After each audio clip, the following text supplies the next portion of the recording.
মানুষে যদি খালি গুনাহ করার বিলকুল পিছনে চিন্তা করে না, গুনাহটা মাফ করাইবার ব্যবহারে নবীজি ফরমাইনি মানুষ কোনো প্রকৃত মানুষও না, প্রকৃত মুমিন হইতে পারছে না তার গুনাহ যদি সে মাফ করাইতো চিন্তা করে না। গুনাহ করি লাইছি, দুষ করি লাইছি, কিলা মাফ করাইতাম।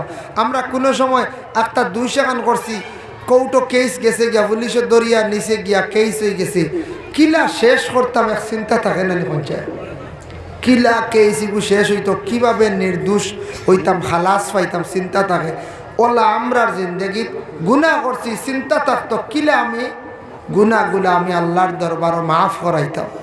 ভাই মুসলমান, খেয়াল করো কয়েকটু জীবনের মধ্যে বাবা, আল্লাহর হাবিব সাল্লাল্লাহু আলাইহি ওয়াসাল্লামের একটা হাদিস আপনাদের সম্মুখে আমি আনতে চাই। আহসানুল মাওয়াইজ সেই কিতাবের মধ্যে লেখছেন আল্লাহর এক বান্দায় হযরত